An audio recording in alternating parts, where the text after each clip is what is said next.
You and the birds that sing outside my room.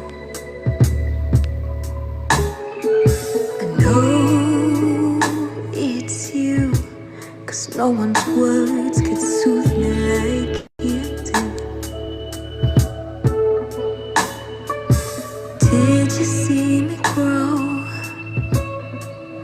I'm a little older now. The last time that we spoke, you said I'd make it through somehow. So for you, I will hear slowly.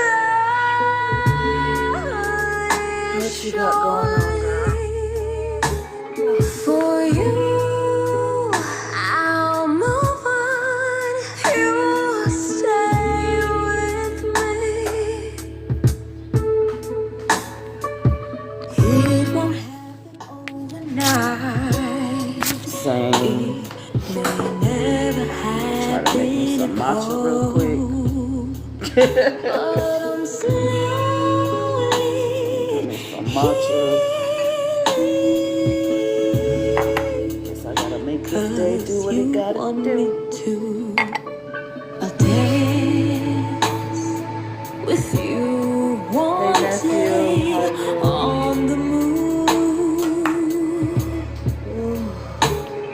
You will tell me stories I was too young to know. For you, I will hear slowly, surely. For you, I'll move on. You stay with me.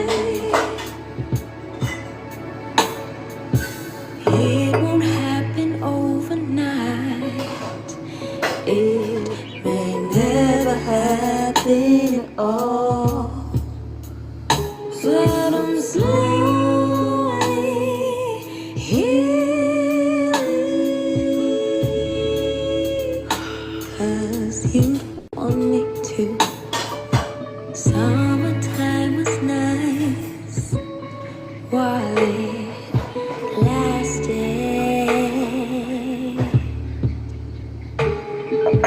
Winter could be nice, though we changes. Summertime was nice while it lasted. Oh, Winter could be nice. girl, I'm gonna change it after a minute. Let me get my stuff together.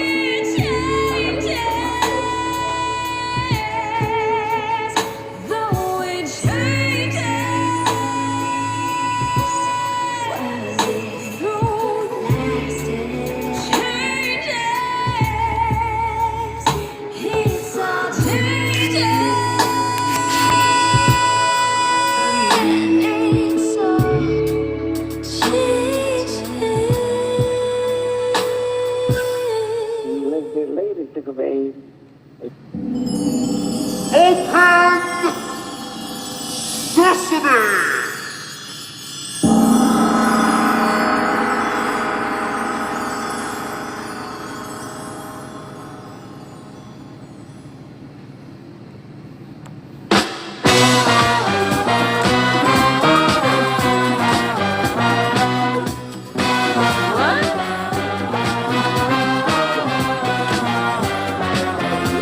Oh,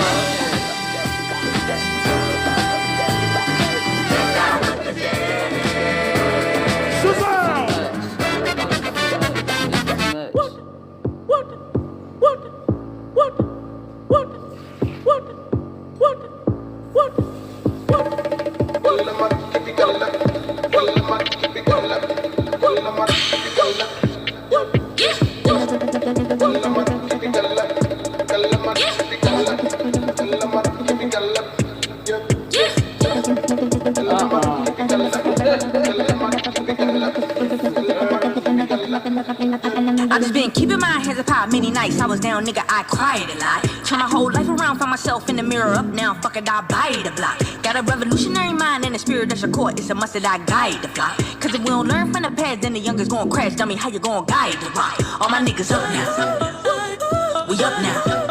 Lift all my niggas up now, we up now. All my niggas up now, we up now. Lift all my niggas up now, we up now. Gotta learn to execute your vision. Forget your past and focus on your healing. Nigga, do you know who you is? When you see the closet they been dealing. Strip us of our identity, then they tried to mold us as a villain. And your DNA is energy. No matter how they try, they couldn't kill it. Baby, don't you know that you supreme? Melanin should boost your self-esteem. Every part of earth we exist. No matter how they try to make it seem. I ain't even gotta make a scene. Sun kiss, ultralight beam. Charged up off the fact that we black and we beautiful. So to the heavens, I spot my niggas up now. We up now. Lift all my niggas up now. We up now. All my niggas up now. We up now. Lift all my niggas up now. We up now. Bosses, builders, guys, healers, wealthy, educators, brilliant. Niggas is what? Niggas is living. Niggas is bosses, niggas is builders, niggas is guys, niggas is what? Niggas is healers, niggas is wealthy, niggas is educators, niggas is brilliant. They try to bury us, but niggas is what? Niggas is living, niggas is, we up now. Yeah, all my niggas up now. Yeah, all my niggas up now. Yeah, all my niggas up now. We up now. Up Now by Neptune XXL.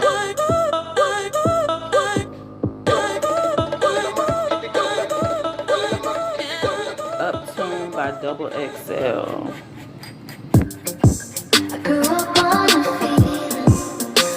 Thank you. Alright, Penelope, you better bring her ass up here.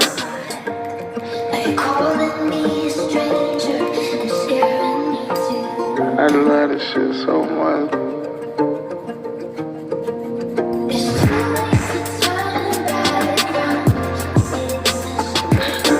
I love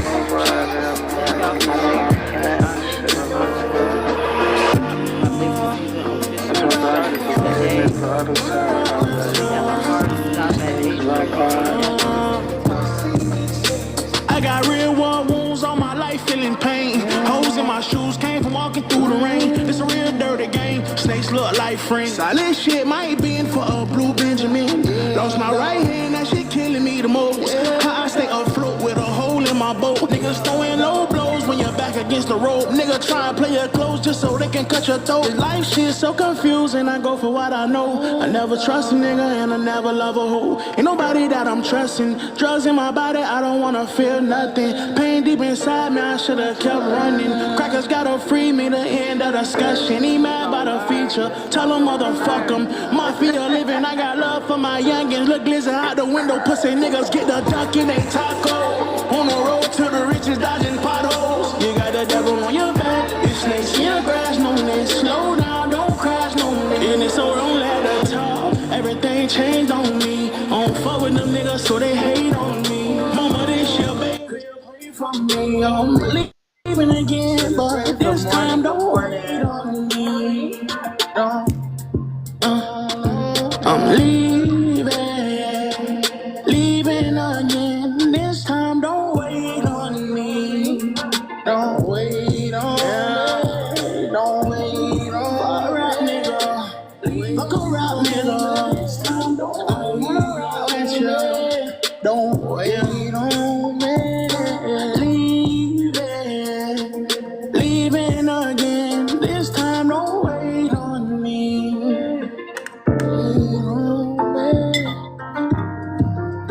We're gonna do one more song. Wait on me.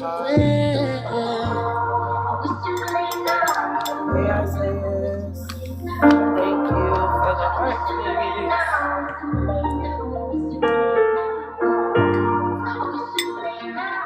What's the dots? Hold on.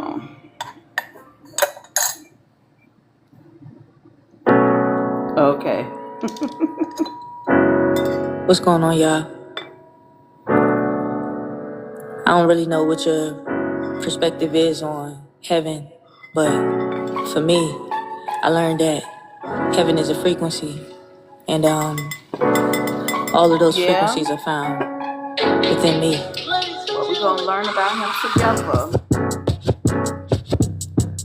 I've been searching for heaven what I understand, this book is about anti-Blackness, and it's a mix of his personal story broke the with some chains research on behind my it. mind. Good Now morning. I'm free to be. Yeah, we're gonna learn about They anti-Blackness. like that when you gon' drop, need another classic. I've been taking my time going through life, swerving distractions. Yeah, we're here today. Yeah, good morning, good morning. Yeah, so it's about, it wasn't just you, because I have to speak really close. So it's about anti-Blackness, and Everyone. hey, Miss T, it's his personal memoir with a mix of some research. Nah, nigga, I don't know. I don't know who got you. I don't know who stabbed you. I don't know what happened. I woke on my rebirth, I'ma run this shit to my knees. Hurt trauma with some deep work, knowing I had to water my seeds first, like a kamikaze with the rework. Himalayan, Yeah, see, now I just got a whole restriction. Deep search within. I've been searching. Wait, hold on. What were they saying the It restriction says is the for? restriction is for static. Yeah, I'm not worried about that. Yeah, it's fine. The people who know how to find us will find us. Alright, this song is almost over, and then we're gonna get into it. Like I said, I got a hard stop today, y'all. Thank y'all for coming and rocking with me. And I got hey Nikki. Good morning, skip scaps and scallywags. Thank you, Miss T. On my mind now, I'm free. Free my mind, be. Show me. Right. Dang, girl, that was deep. I never thought about heaven being a frequency, but now you say that, I can see it. Shit, I didn't tell my baby daddy that because I don't know what frequency his daddy be on. All right. What was that artist you was just playing? That's Neptune triple XL. I mean double XL. You're welcome. All right. You don't know what's frequency your baby daddy. How many chapters is this book? This book is 7 chapters. Oh, that's But not we're only doing so today the first chapter is 37 minutes. So after that we'll have our discussion, and then we'll close it off, and then Sunday's chapter 2 is an hour and 20 minutes. So okay. I hope ain't no roaches in this book. Man. Apparently, Tom said there is roaches. I don't know in the book. There are roaches.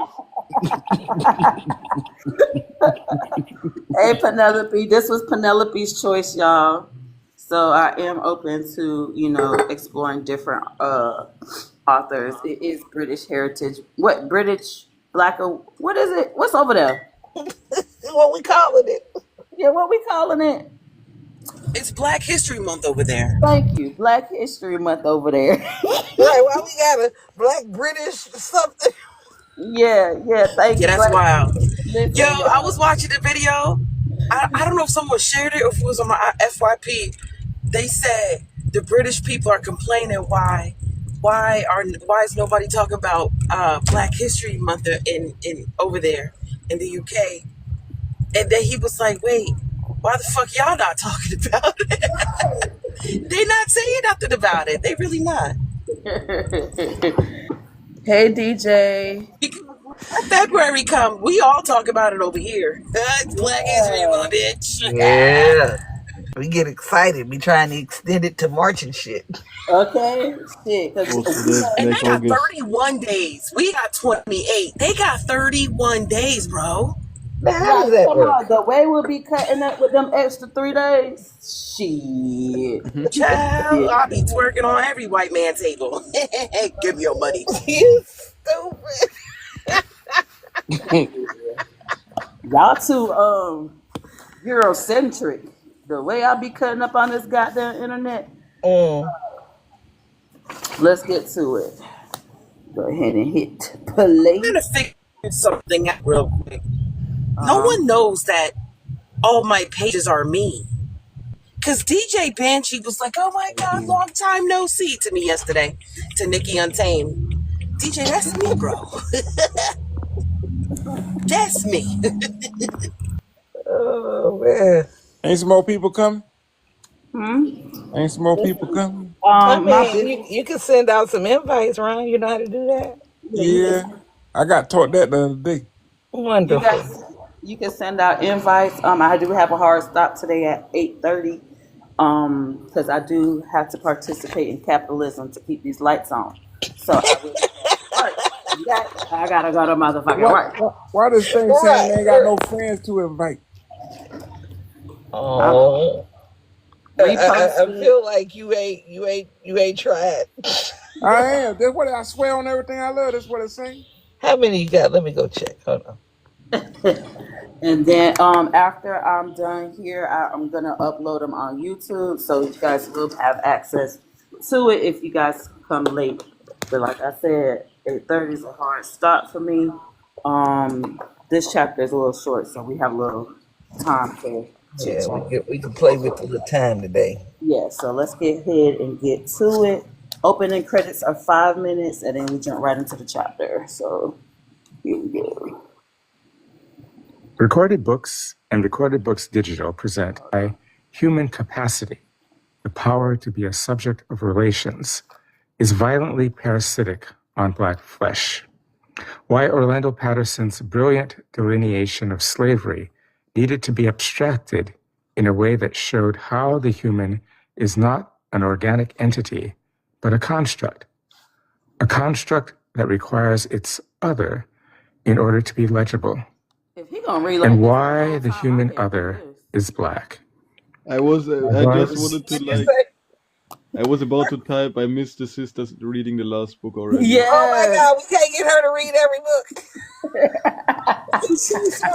We can't pick our reader. Right, we can't pick the voice of the reader, y'all. My bad. Can we start from the beginning? I've got Peppa Pig on and I can't find the remote and it's so loud. This is just opening credits. Yeah, this is opening credits. Ain't nothing started yet, Chichi. Okay. Yeah. Where's this damn remote? I want to know. I want all you poor people to get jealous because I can just say, "Hey, remote, where are you?" and it beeps for me. Yeah. I don't know if that's a poor My people remote problem, is beeping, or but the are you TV is so maybe loud, just I someone can't that hear wastes it his beeping. money on shit that when I was growing up, nigga, I was the remote finder. What are you talking about? My parents say find a remote, that we get up and we start looking. What are you talking about?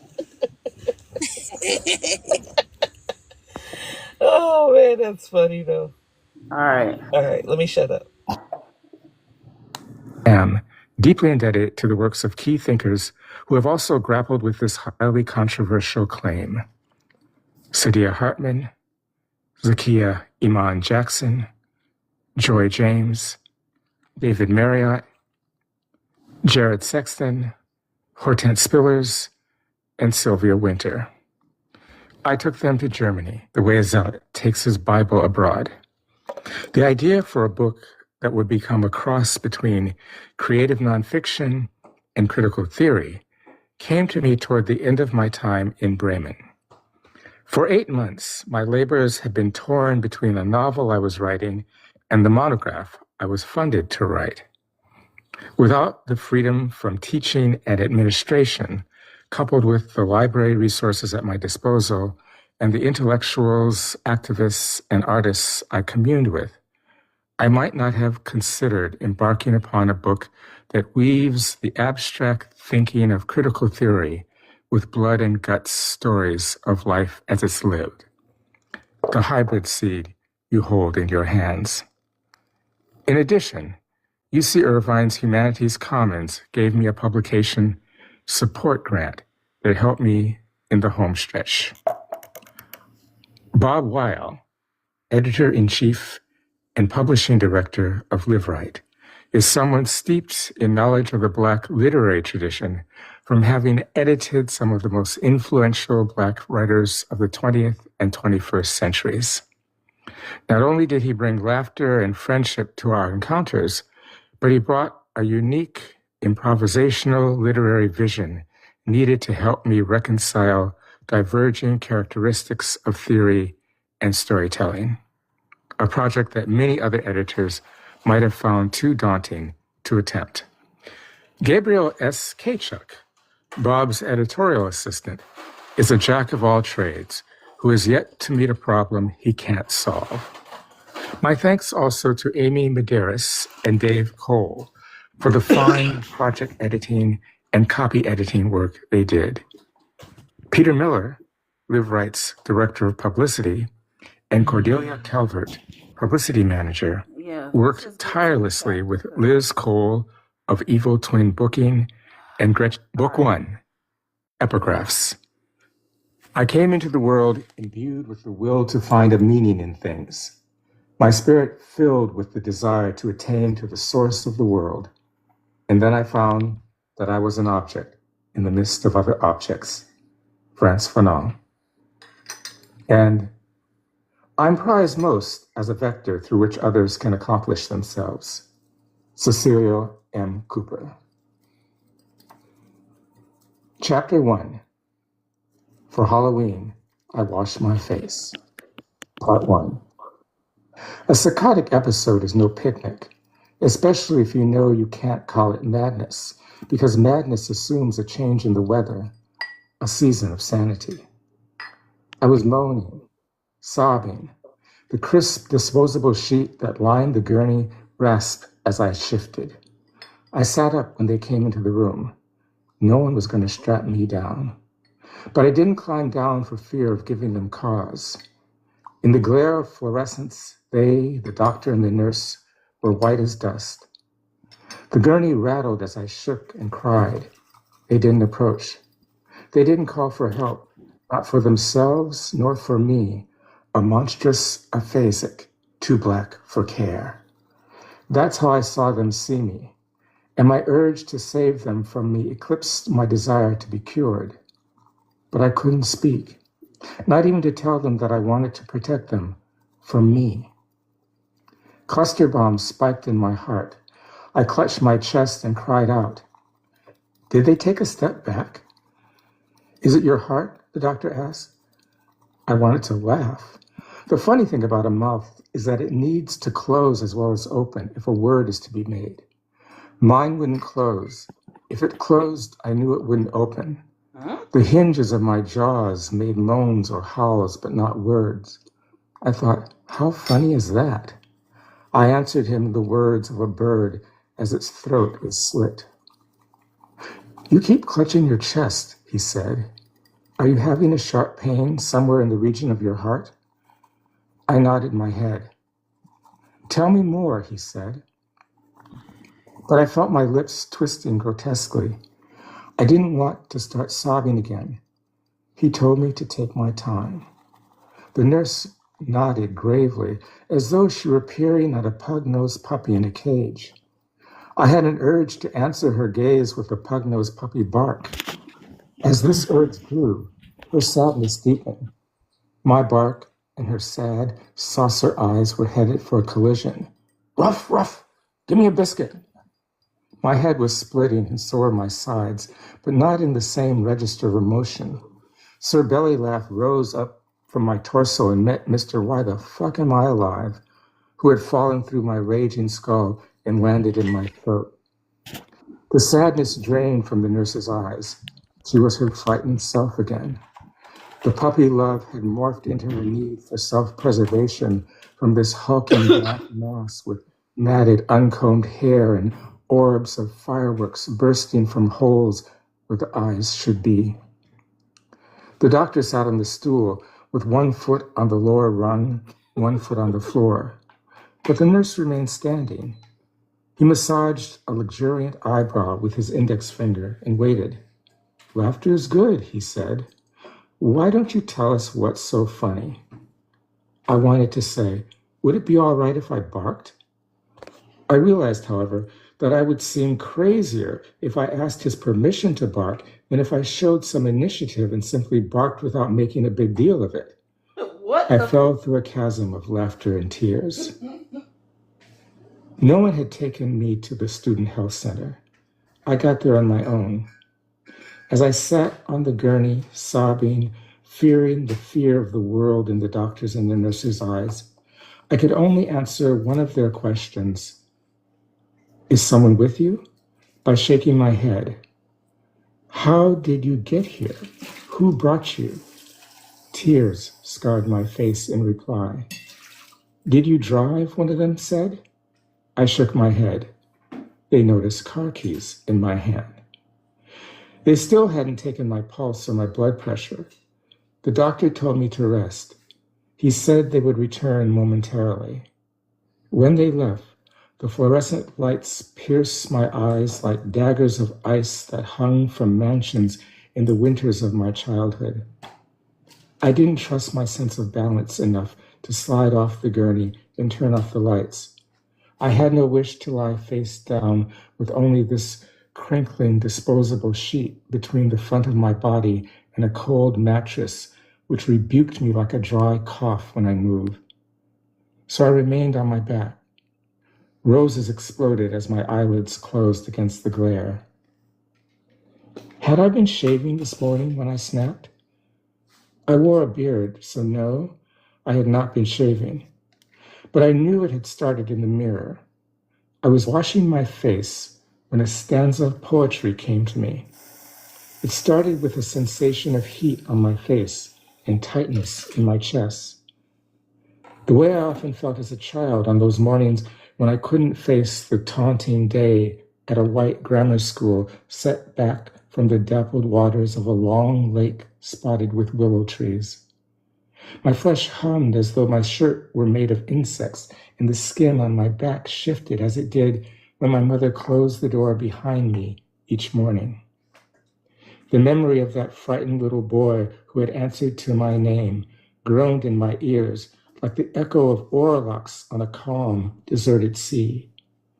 I pulled the oars for the shore where every grief of my childhood waited. "I'm a middle-aged graduate student," I told the image that the mirror had ruined. "I have got it together." But the jag of pain in my chest wouldn't listen. I wanted to remember and hear that poem that a moment ago had flown in and out of my mind. I knew I had to get out before I died all alone of a heart attack in my bathroom. Walking seemed to make me want to faint. The apartment was small, just a bathroom, then a bedroom, a kitchen, and a living room. In each room, I found something for my hand to hold: the closet door, the stove, the back of a kitchen chair, the rows of living room bookshelves that ended at the front door. The front door closed behind me. I was overcome with vertigo as I looked down those 7 steps as though I were looking into a deep ravine. The urge to faint and the urge to vomit went to blows in my body. Bad karma, I thought, through wet, blurry eyes. I thought I would pass out. My Honda Civic dozed at the curb like a small blue lizard. My keys scratched the wrought-iron railing as I stumbled down. "We're going trick-or-treating," I thought with a laugh. "We've washed our face and we're wearing our school clothes." A beast with insane rage struggled to burst through my skin in a shower of blood and bile. I wanted to cry. One palm pressed against the window, one set of fingers fumbled with the keys. "Help me, somebody," I sobbed into my neck, hoping no white person would hear. "Please, somebody help me." Now, lying on the gurney, I recalled the threads of silver puke spooling onto the hood of my car. Then, without knowing how or why, I was on a bus in downtown Berkeley. I saw myself, seeing myself, through the eyes of passengers on the bus as I slumped to one side and softly sobbed. Make them feel safe, I had thought to myself, even though I had never felt more at risk. I would think it again when the nurse and the doctor came into this white sepulcher where I lay. Make them feel safe, the cardinal rule of Negro diplomacy. Now, alone in the clinic, trombones of light blistered my eyes and the room grew cold. But if I closed them, a string of past lives skidded down my skull like a train that had jumped the rails above a ravine. Each cascading car was a carriage of time.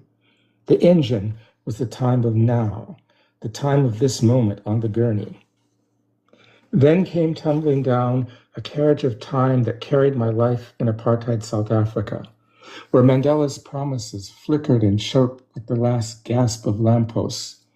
All that bloodshed for a flag and anthem nation, the mist of mythology, and tough love from his cronies who rebuked the so-called ultra-left with, "Now, comrades, you must understand that you cannot eat your principles."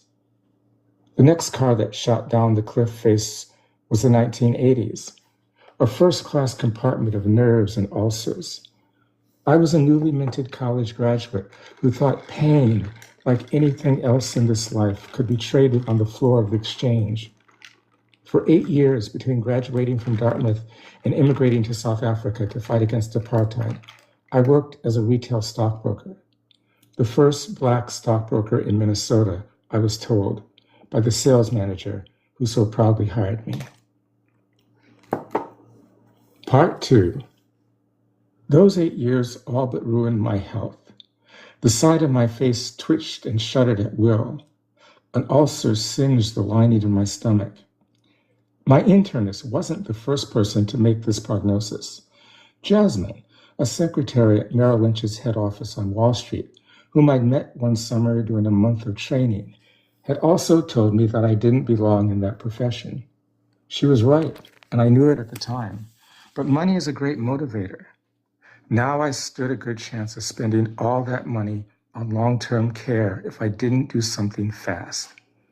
"You're not a capitalist," my internist told me. "You don't have the gut for it." I want money. I need money. You drink 8 cups of coffee a day. Your cheek blinks like a Morse code lamp. You should wait till your ulcer is the size of my pinky? Is that what you should do? I tried to slow down, which meant my sales slowed down, and soon it became clear that I should quit before the sales manager embarrassed me and ushered me out. I took a job as a waiter at an exclusive lakeside beach club, which did not admit Jews until the late 1960s and didn't have its first Black member until the mid-1970s. The clientele ran the gamut from Dan Aykroyd and Jim Belushi, whose entourage left the interior of the ballroom in need of, to say the least, repair, to the old blue blood families that had tried to keep my parents out of the neighborhood in 1962. One day, I walked into the ballroom balancing a large tray of 9 Caesar salads on my shoulder. The tray wobbled and almost fell when I saw the faces at the table I'd been sent to. They were colleagues, former colleagues, from the brokerage firm I had left 2 months ago. I slowly got hold of the lie I told them when I left. "Tired of working for the man, fellas. Going to try my hand as a private deal maker with a little financial planning on the side." One by one, I laid their salads down. My name sputtered out of their mouths. "Frank?" A question tucked into a gasp. I quit a week later, which made no sense. They had seen me. The lie was laid bare. And went to work for less pay at an art museum. I worked as a guard at the Walker Arts Center overlooking downtown Minneapolis, and I licked my wounds from the Calhoun Beach Club and 8 ethically bankrupt years as a stockbroker. The first intifada had just begun in Palestine, and I had a dear friend from Ramallah who was also a guard at the museum. His name was Samir Bishara. He was a photographer who studied at the Minneapolis Institute of Art. We shared the same politics, revolutionary, and star sign, Aries. Two people who were often wrong but never in doubt. If we were in an airplane, Samir once told me, and we crashed in the desert and a survivor's detail was formed, some people would be tasked with finding water, it would be the job of others to forage for food and firewood, and we would need a team to build a shelter from what could be salvaged from the crash. But you, Frank, you would be the one sitting back giving us orders. I didn't spoil the satisfaction he got from the dig by telling him he had mapped onto me traits that were just as applicable to him. Most of the guards were either artists or writers or students, but only Samir shared my politics of insurrection. We bonded early and kept our distance from the others. I told him of my college dreams of going to Zimbabwe and fighting for ZANU-ZAPU, or to New York to join Assata Shakur in the Black Liberation Army. Samir longed to return to Ramallah in order to make what he thought would be a more meaningful contribution to the Intifada than the talks he gave to moist-eyed Minnesota liberals. He was 25. I was 31. In 5 years, I would be the same age Frantz Fanon was when he died in the custody of the Central Intelligence Agency. By the time Fanon died, in 1961, he had fled Martinique, his native land, joined de Gaulle's army, and had been wounded fighting the Nazis. He had completed his internship in psychiatry and medicine, joined the FLN in the Algerian Revolution, and penned 4 books on revolution and psychoanalysis. I had 5 years to catch him, a bar set high by my shame demon. Hubris at low places was where I lived. Much the same was true for Samir. What a waste, he told me, photographing Scandinavians and loons when he felt he should be back home making bombs. We had different shoulders, but they bore the same chip. I was convinced of this one morning when he came to work smiling, despite the fact that his right eye was slightly bulbous and closed. Last night, he informed me, a friend of mine from Palestine and I met these 2 gorgeous women. White, of course, Ew. He added under his breath, and I didn't bother to question the of course because I wasn't sure that he wasn't wrong. That white means beauty goes without saying is a message one is fed all one's life. To protest to the contrary is like saying it's not about money after you've been shortchanged. Samir said that he and his friend could have taken them home if 3 rich Kuwaitis hadn't sauntered into the lounge. When one of the Kuwaitis made a move on the woman Samir was talking to, Samir told him, in a kind way, to go back to his booth. The man scoffed. You don't even have your own country. But he went back. As the night wore on, the Kuwaitis sent champagne to Samir's table. Then all 3 of them approached. They offered to take the women to an exclusive after-party at a penthouse suite in the suburb of Edina. Just you 2, the Kuwaiti Samir had sent packing said, not these stateless ones. Since the Kuwaitis numbered 3, and Samir and his friend numbered 2, the Kuwaitis accepted Samir's offer to discuss the details of the after-party in the parking lot. The teeth of the time clock pierced Samir's time card. I followed suit as he donned the blue museum blazer that we all wore. We walked together to the main gallery. As I continued walking to take up my position on the mezzanine level, he smiled and whispered, we beat those Kuwaitis until we were tired. It wasn't as much bucked horns locked over the pride of possession of 2 forbidden females that sparked the dust-up in the parking lot, though that was surely part of it. What seared the flesh on his skin the most was the Kuwaitis' ridicule of Samir's statelessness. I thought I had the same loss too, because I thought my suffering was analogous to his. I was not an Afro-pessimist then. I would have beaten them too, I said. A high grassy knoll abutted the building that housed the Walker Art Center. The knoll is gone now, scalped clean as a root canal to make room for a restaurant. But when it was still a hill, Samir and I would take our lunch there. In springtime, when the cold broke and the sky cleared, the hilltop commanded a sweeping view of white swans tracing Loring Park Lake. Distant cars in downtown streets sparkled like sequins in the sun.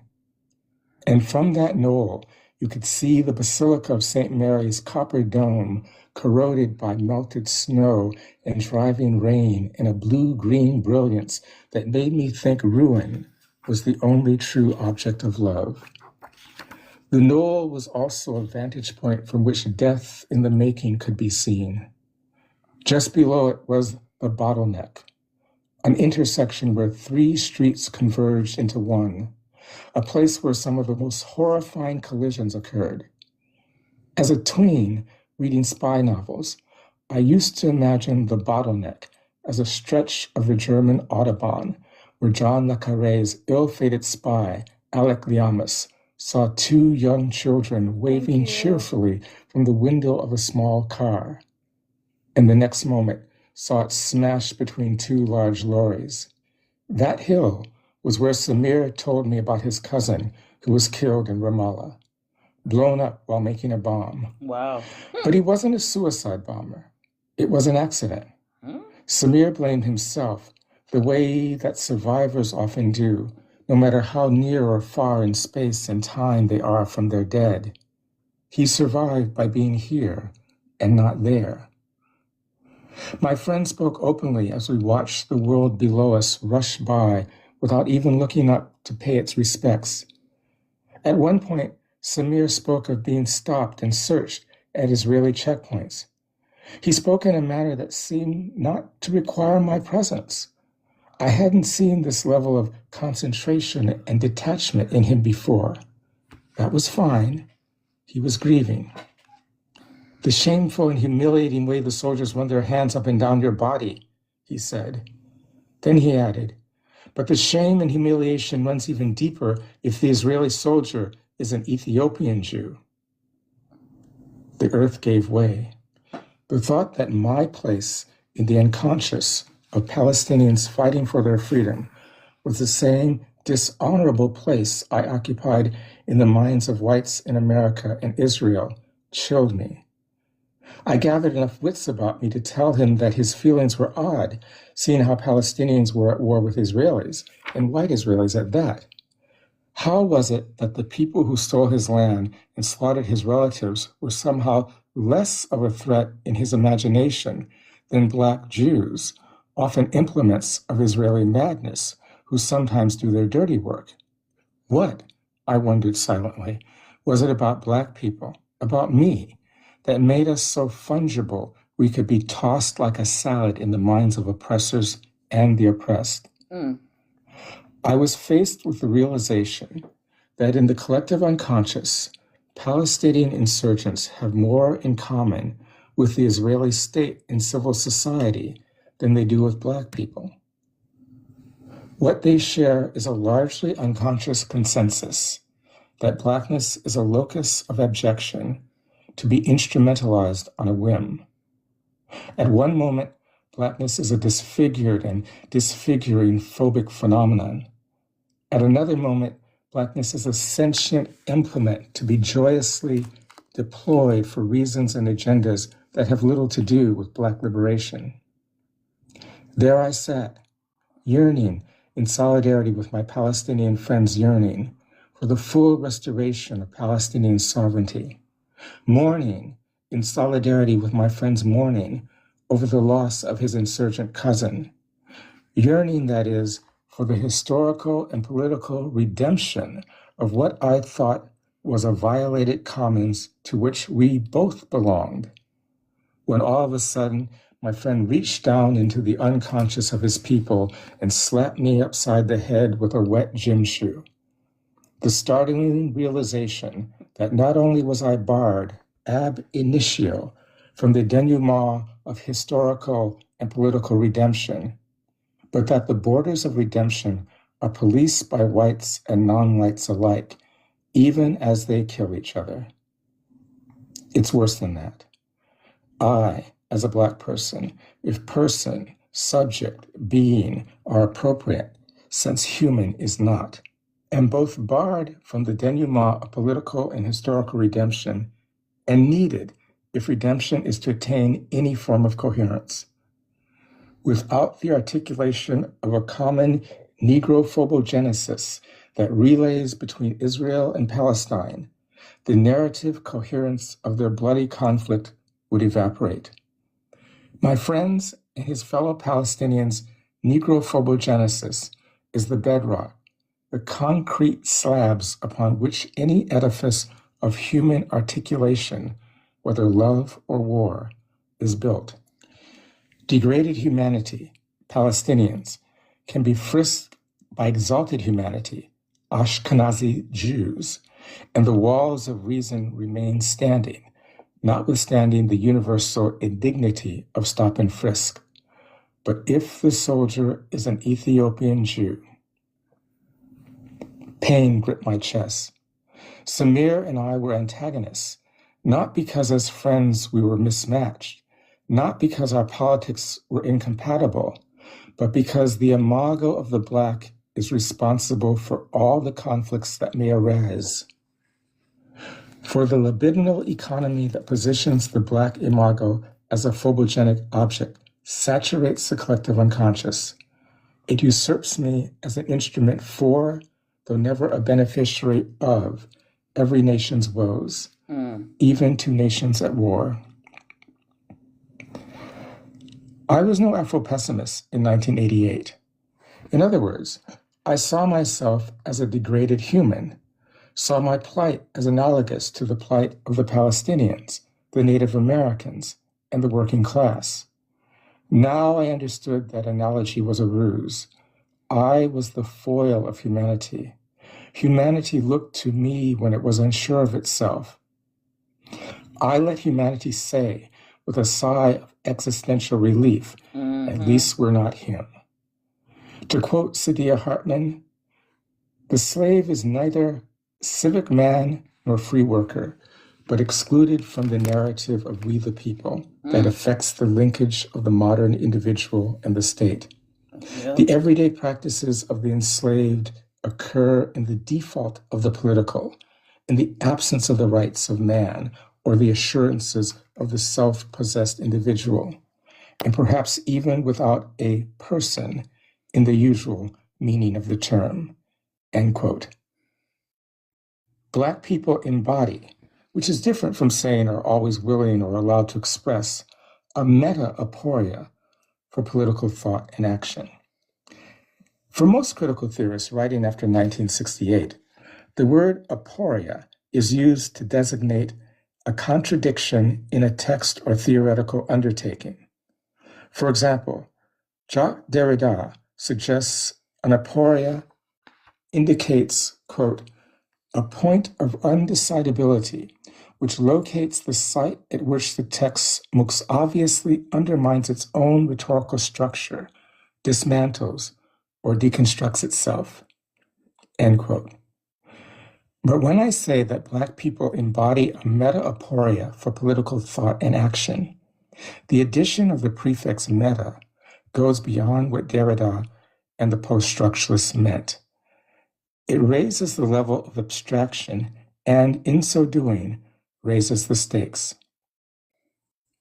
In epistemology, a branch of philosophy concerned with the theory of knowledge, the prefix meta is used to mean about, its own category. Metadata, for example, are data about data, who has produced them, when, what format the data are in, and so on.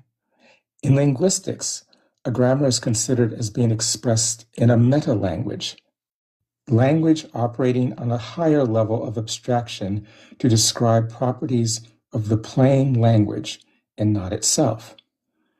Meta-discussion is a discussion about discussion, not any one particular topic of discussion, but discussion itself. In computer science, Battery low. Oh, you so there rude. might Hold be on, y'all. engaged in the pursuit of meta-programming. For example, writing programs that manipulate programs. Afro-pessimism, then, is less of a theory and more of a meta-theory, a critical project that, by deploying Blackness as a lens of interpretation, interrogates the unspoken assumptive logic of Marxism, postcolonialism, psychoanalysis, and feminism through rigorous theoretical consideration of their properties and assumptive logic, such as their foundations, methods, form, and utility. And it does so, again, on a higher level of abstraction than the discourse and methods of the theories it interrogates. Again, Afro-pessimism is, in the main, more of a meta-theory than a theory. It is pessimistic about the claims theories of liberation make when these theories try to explain Black suffering or when they analogize Black suffering with the suffering of other oppressed beings. It does this by unearthing and exposing the meta-aporias strewn like landmines in what these theories of so-called universal liberation hold to be true. If, as Afro-pessimism argues, Blacks are not human subjects, but are instead structurally inert props, implements for the execution of white and non-Black fantasies and sadomasochistic pleasures, then this also means that at a higher level of abstraction, the claims of universal humanity that the above theories all subscribe to are hobbled by a meta-aporia, a contradiction that manifests whenever one looks seriously at the structure of Black suffering in comparison to the presumed universal structure of all sentient beings. Again, Black people embody a meta-aporia for political thought and action. Black people are the wrench in the works. Blacks do not function as political subjects. Instead, our flesh and energies are instrumentalized for post-colonial, immigrant, feminist, LGBTQ, transgender, and workers' agendas. These so-called allies are never authorized by Black agendas predicated on Black ethical dilemmas. A Black radical agenda is terrifying to most people on the left, think Bernie Sanders, because it emanates from a condition of suffering for which there is no imaginable strategy for redress, no narrative of social, political, or national redemption.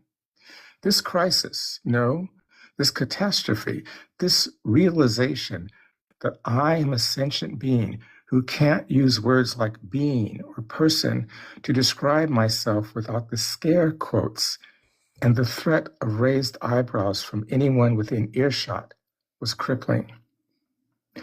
I was convinced that if a story of Palestinian redemption could be told, its denouement would culminate in the return of the land, a spatial, cartographic redemption.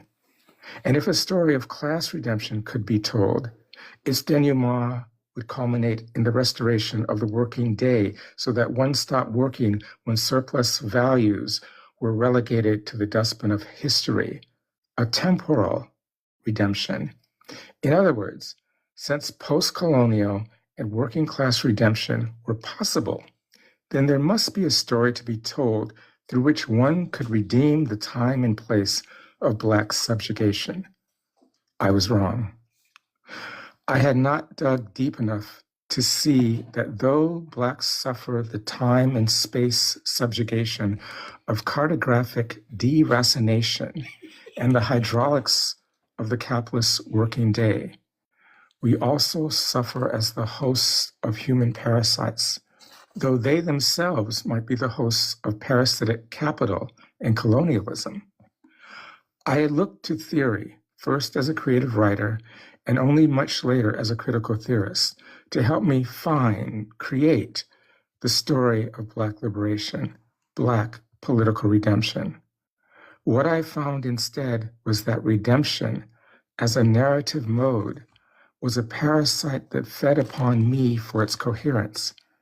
Everything meaningful in my life had been housed under the umbrellas called critical theory and radical politics.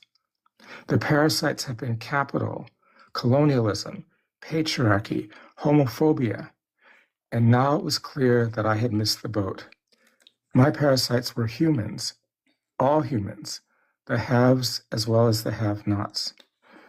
If critical theory and radical politics are to rid themselves of the parasitism that they heretofore have had in common with radical and progressive movements on the left, that is, if we are to engage rather than disavow the difference between humans who suffer through an economy of disposability and Blacks who suffer by way of social death, then we must come to grips with how the redemption of the subaltern, a narrative, for example, of Palestinian plenitude, loss, and restoration, is made possible by the re-instantiation of a regime of violence that bars Black people from the narrative of redemption.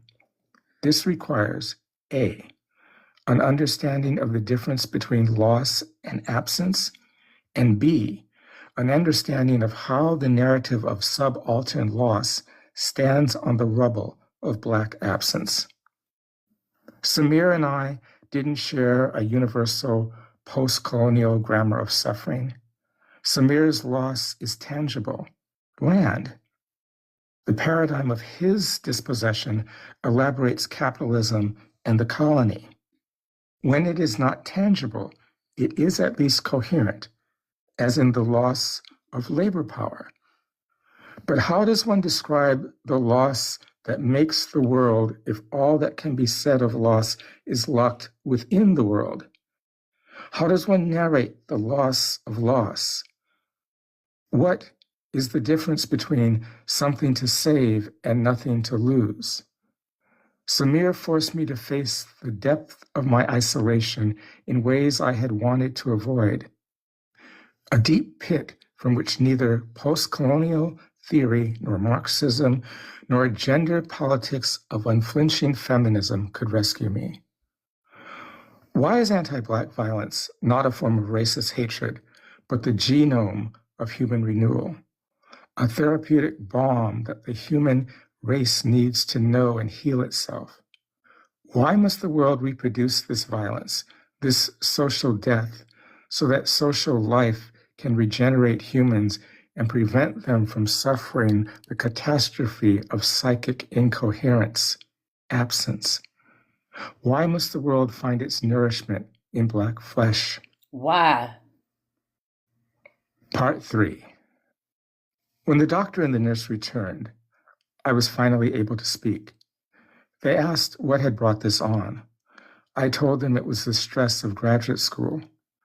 The best way to deal with an interrogation is to weave a bit of truth into your lie. I couldn't tell them that I had suddenly realized what it meant to be an Afro-pessimist, that my breakdown was brought on by a breakthrough, one in which I finally understood why I was too Black for care. They asked me about my current medications in order to know whether the medications that they might prescribe would clash with whatever I was on. Like a bat darting through a cave, my mind echolocated for the answers, but no torch cast its light on the medication I took. Instead, I discovered the forgotten lines of my poem. For Halloween, I washed my face and wore my school clothes, went door to door as a nightmare. All right, that's chapter 1. So I looked it up. I don't see anywhere that he was married to a white woman. He was married to this woman, Kamolaga Lek Uba. Yeah, that's what I read initially. That is his Black ex-wife. Yeah, I don't see a new one. There is a white woman, I think her name is like Anita Wilkins or something like that. That he's... I was getting ready to ask you that, but you put it out there on the floor. Was he married to a white woman? I went to Teacup a few times trying to find this white tea woman. Me too. Anita Wilkins. I did not find her, Chi-Chi. So if you could lead me to the right source. I'm not gonna lie. From what I've seen, right, and he's quite literally referenced her even in this book, if I recall correctly. That's his ex-wife. This seems to be the white woman is his current wife. He references her even at the end of this book. So okay, I'll be listening for it. Me too. But Google, if you want to find her, her name is Anita Wilkins. So Anita Wilkins, Frank B. Penelope Wilderson. said it's a spoiler. So. Oh, sorry. Yeah. But maybe I should have done Damn that. you, Maybe I Chi should- Chi. Maybe you should. Sorry. Damn it. Sorry. It is a spoiler. Can we read the book in peace? Yeah. But yeah, I'm not gonna lie, I'm a little spoiled from old girl. Yeah. Shit, yeah. Thank you for the heart. We need to find her and pay her to read books for us. Yeah. Hey, you know, somebody should come up with that, you know, an in-app app where you can choose your reader for the books you want. Yeah. I find our voice a little bit more appealing. Yeah. I mean, and the way he's like so poetic in his writing, I think her voice is so much. I mean, yeah, he's not bringing it out the poetry in the way it's written. Yeah, he sounds so dull. It's just that because I've engaged with his work, I've never like sat down and read one of his works from start to finish. So because I know that information, I didn't think of it as like a spoiler of the book, if that makes sense. So I apologize. Let me think about accepting it. Yeah. Yeah, he is depressed. Actually, you know who called it out? Jazzy. He was having a whole mental breakdown in the beginning. I'm glad there was a short intro. At least we get a taste of what the book is what to expect moving forward. I don't really have any. How long is that next chapter? The next chapter is an hour and 20 minutes. Shit, we got time, y'all. Yeah, I gotta because it's my busy season, so I gotta make sure, like I said, I stop at a certain time. But what I'm thinking, if it's not too much for y'all, what do y'all think about 3 days a week? Because I do upload them on YouTube. I'm thinking about adding an extra day. What do y'all think? I would like that. Yeah. Okay. So we're still gonna keep Sunday, Wednesday, and what, Friday? Y'all think? Saturday. Saturday. Okay. Saturday morning. I can do that. So Saturday, Sunday, and Wednesday. Okay. I like that. I wasn't saying anything, but yeah, I don't mind 3 days. And Saturday, Sunday, and Wednesday are fine. That actually sounds pretty good. I could do that. Yeah. You know. All right. So I'm interested to hear to learn more about what this book entails so far. Yeah. It does sound like it's gonna be good. I do like the imagery that he portrays in his writing. Yeah. Because I'm a poetic type of person anyway. We just gonna have to get over this voice. I'm trying. Rough. It's not even the voice. It's just that you can tell he don't have a lot of friends. You know, he don't get out much. It's the voice for me. I mean, he's dragging the shit for sure, but you know, it's okay. Yeah, everybody's not gonna read like old girl, okay? That's what I just learned. Everybody's not gonna read like her. When I sped it up because I thought it would help it faster, but he just sounded like a robot. No passion in his reading, that's for sure. A very monotone way of speaking. Yes.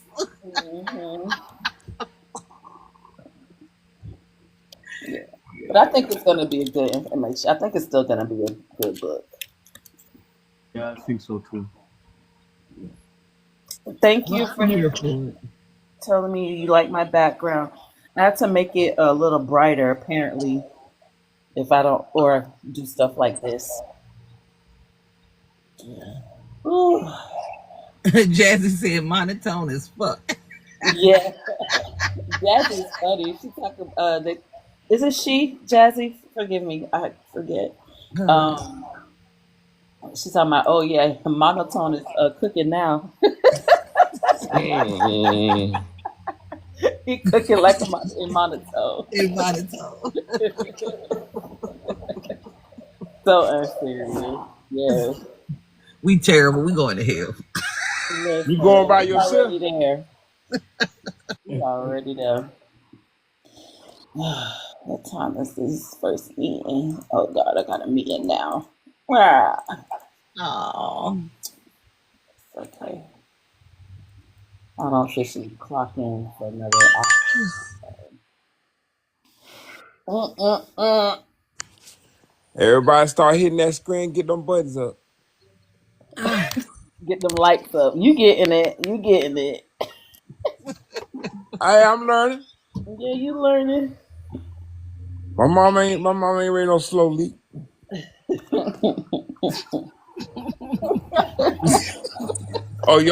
You trying to say, can I get a second opinion? All that laughing going on in that background. What? A hit dog on what? Laughing in the background. I'm just saying, a hit dog on what? Y'all be telling on y'allselves. Wait a minute. What a hit? Oh, I'm sorry. I don't know this one. What does a hit dog do? Oh, a hit dog gonna holler. Yeah, a hit dog gonna holler every time. Hey, y'all know what? I think I need to get one on tap. Cause damn, he keep hitting this screen, be wearing my finger out. Thank you, Strawberry. A hit dog gonna holler. Listen. See, y'all know what's going on with these black men. Not my nephew. My nephew's excluded. But man, they be hollering. Like, I'm not even talking about you. Why y'all so mad? What's going on? Y'all need to go sit on somebody's chest. Release some of that. What? I could ask, what was he just saying? I got a dirty mind at 7 Hey, a.m. T, we know, I know that. A chef, a therapy. Y'all need to go to therapy. I'm going to take T there. Yep. T where? The therapy. Oh, I know I need therapy. I wake up wanting to whoop white people ass every day. No, you don't need therapy for that. Yeah. That's the first step of healing. Is admitting that admitting that you have a problem. What is the cure? Lamont Hill on Joe Budden's podcast. I didn't get the full thing, but apparently he was ready to scrap. Who? Lamont Hill. I don't know that person. Should I know that person? I don't know that person. Not really. I don't really know Lamont Hill, but I know Joe Budden. I don't watch his podcast, but he's the reason there's so many coons now thinking you can date out and be pro-black. Yep. He had that shit on his podcast talking shit, and now all these people are like chicken heads. So I don't like him. He's an idiot. But what did Lamont, why would he fight him?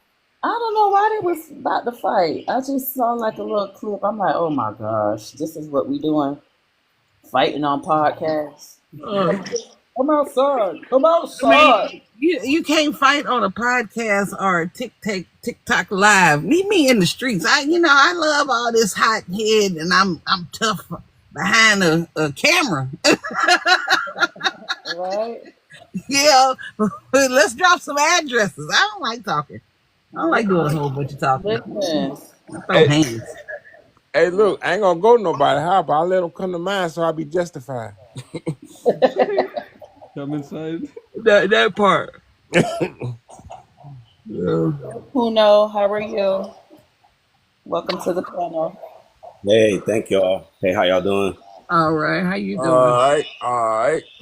I'm a little tired and inspired. I'm working from home today so I can get some homework done, but I saw this Afro-pessimism thing, which is something I really identify with, and it's not too often where I can talk to African people, African descent people about it, especially in these online spaces. Whatever they don't know, whatever is presented with new information towards our people, there's this reaction to say you're wrong and things like that. But it's just like, Frank Wilderson's ideas on Afro-pessimism, I feel like a lot of our people can really get out of, because the great things about it, and also theories in general, is like it can help to put words to things that it's hard for us to put words to, you know what I mean? And so I'd be feeling bad for our people, like when they kind of reject information, no matter of my delivery or whatever. These things are really helpful. But yeah, I was just hoping if I could chat with y'all about Afro-pessimism, because I think it's great. It's a great analysis. A lot of us need. Book already? I'm sorry, say again? Yeah, have you read this book already?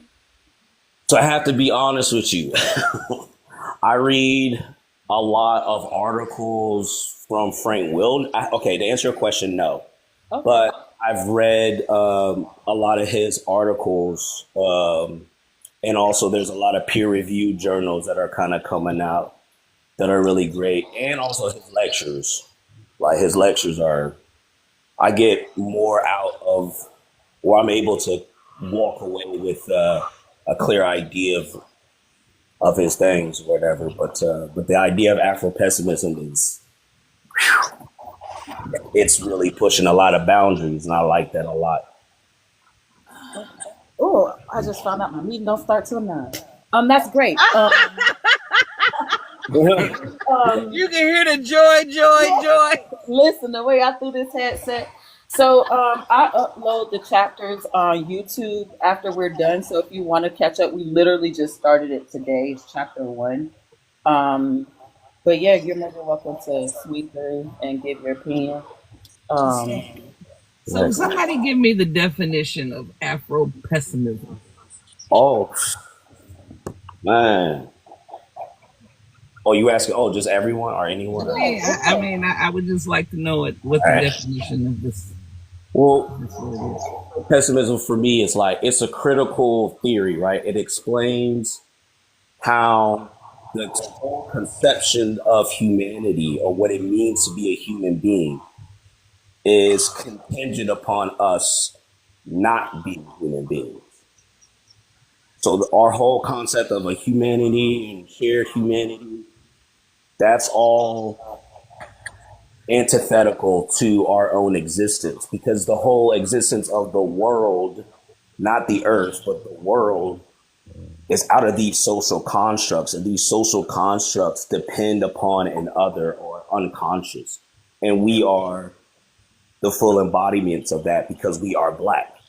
So Exactly. we anti in order for everybody else in the world to be human. That's how I feel like it is. I like that. That's Yeah. exactly what it is. That's exact. Like if you were to Google the definition of it, it would have something almost exactly to that. Yeah. Really fascinating, because like even for me, a victim of like mob white supremacist violence, it did help me to like really contextualize the things that I was experiencing, and how even in people with their best care presented this humanism thing, which kind of still erased like the larger, broader questions of like my own autobiographical, struggle, and I realized I wasn't the only one, you know what I mean? So it pushes a lot of boundaries into psychiatry, into psychoanalysis. And, I think Black people got something to say about the psyche. And I feel like Afro-pessimism can help to determine just how much the unconscious really works. Like, that's how I take it in my studies. Go ahead, Chi-Chi. Yeah, from what I understand, Afro-pessimism is really engaging with the world from a position of like understandable defensiveness. because what it is understanding the world through a structural perspective and understanding the extent to which, like, you know, all political affiliations, the economic structure, everything we know about the modern world is deeply intertwined with anti-Blackness and racism, right? So, as he was saying in the book, like, it really speaks to like a pessimistic view of like liberation movements, activism, and like the ability to like live in a peaceful, quote unquote, peaceful world as a Black person, where like the world moving as it is dependent on your exploitation as a Black person. So yeah, to be an Afro-pessimist is really just living in the structural reality of what white supremacy entails.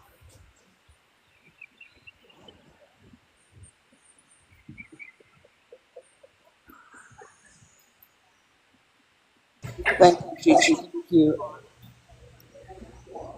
Is it Puna? Yes, it's Punu. How are you? I'm good. We already following each other, so I don't know where we met before. Oh, I know. Yeah, it was one of those, Pan African circles, and because I just love. First of all, this is like my whole first month being on like TikTok or whatever, but it's like a really good form of public radio for me. So or for anyone, but it's just hard to kind of get like genuine engagement. So I thought you said something that I liked, so I was like, I'm gonna add her. So yeah. Yeah, pretty much.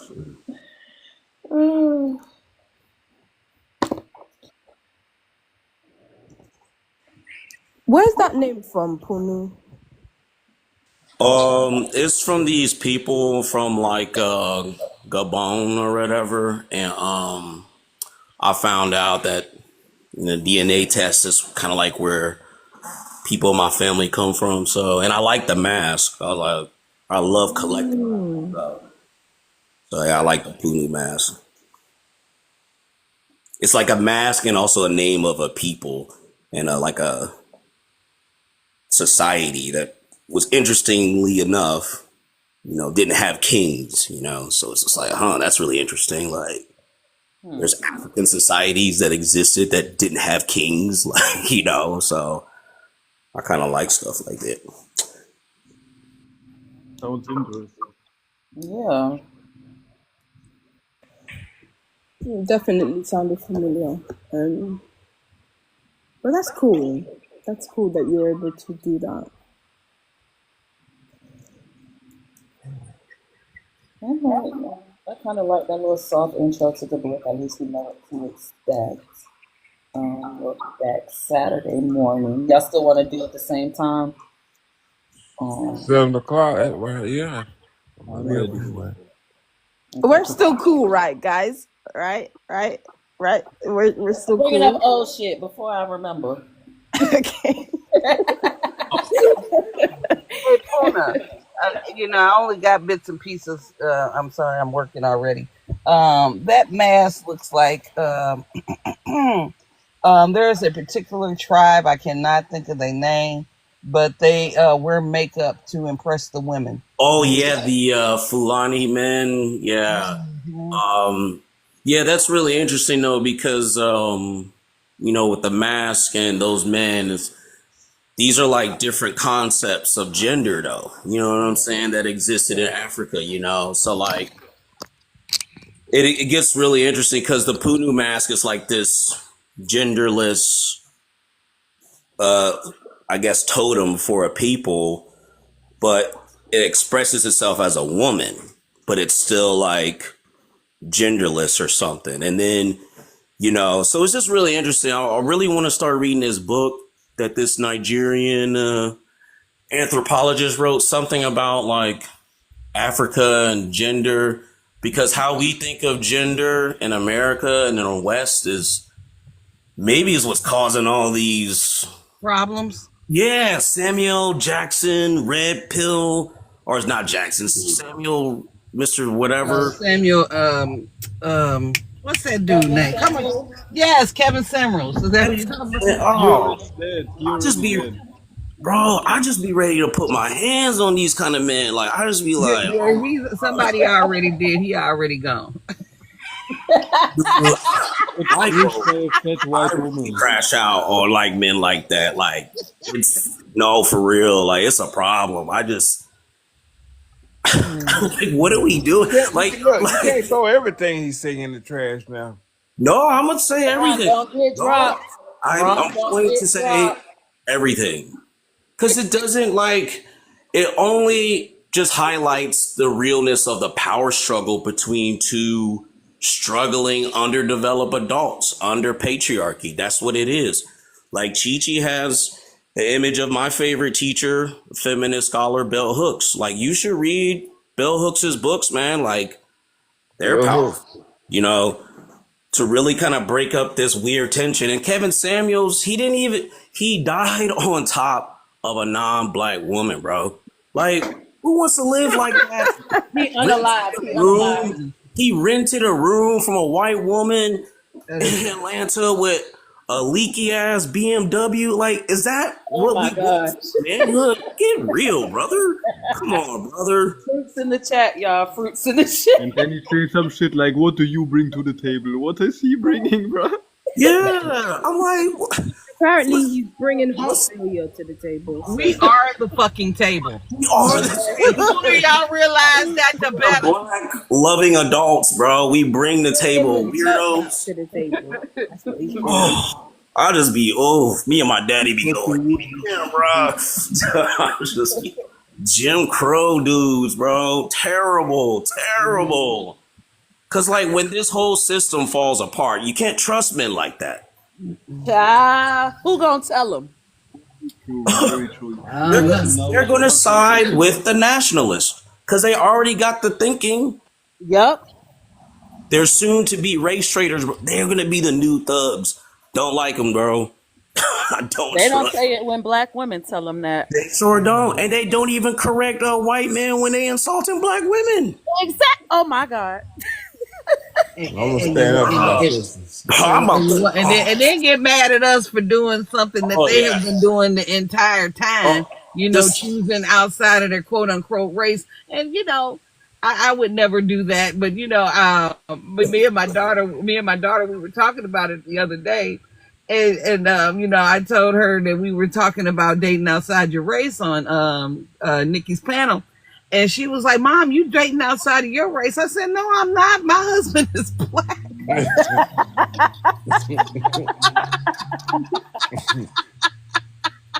Oh, wow.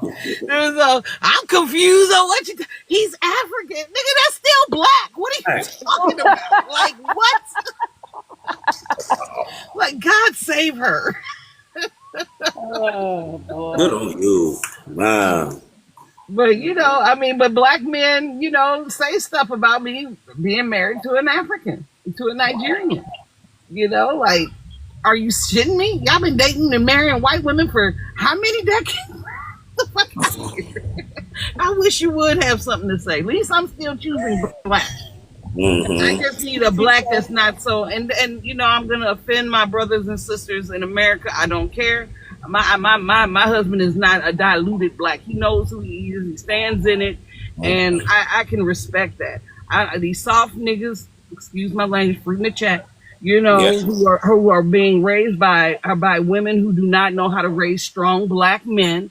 That's not my problem. And I don't have time to be waiting around for y'all to get y'all shit together. Y'all men, y'all know what the fuck y'all doing wrong. Get your shit together. Yeah.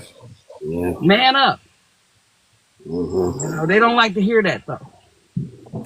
Yeah, they don't. But they gonna have to. Yeah. Like, I got to get my hair cut today by my barber. He be talking reckless. Like, but like, man, y'all must be mad at y'all patriarchal parents for unnecessary whoopings or something. I don't know. But these men don't have parents. They have a parent. Yeah. Which is also a huge problem. Yeah, that's right. Yeah, the single, that single parent household. That shit's not working. That's a huge problem in the black community. It's a huge problem. Do you all think, it's funny because, my high school students, we were talking about this. We're reading this book called Punished for Dreaming. about how school reform harms Black children in schools or something. And do you think that like it's because of like how they arrange the welfare state is what has kind of caused these things, or is that something that you all think that happened? You know, how they raised? No, I'm just talking about like, do you think the reason why there's single parenthood amongst Black people is it because of like the welfare things that they had did, the welfare policies in the 60s or something, or was that something that you think that existed before? No. I mean, this is the thing. Because if you read welfare policies, it does exclude. I'm sorry. Yeah, if you read the welfare policies, it does not exclude the father out of the house. It says get married. Oh, okay. Interesting. Well, and I also want to just point out, just because parents aren't together doesn't mean that the parents aren't co-parenting. I wish that was the case, Marlon. Yeah. I wish they were co-parenting, but they're not. Though. Not what, But isn't he talking about like the deadbeat, the one who chooses to leave the home? Oh no, That's what you're talking about, right? I was just trying to like neutralize it a little bit because I didn't want to like misrepresent something. That could be related to. I'm not doubting it, but I was just talking about. But I don't. Yeah. No, I don't think it is because if you read the policies, it really does. It doesn't say to get rid of him. It says to marry him. However, like if you read them, that it just says like he can't live there, but you got to get married. But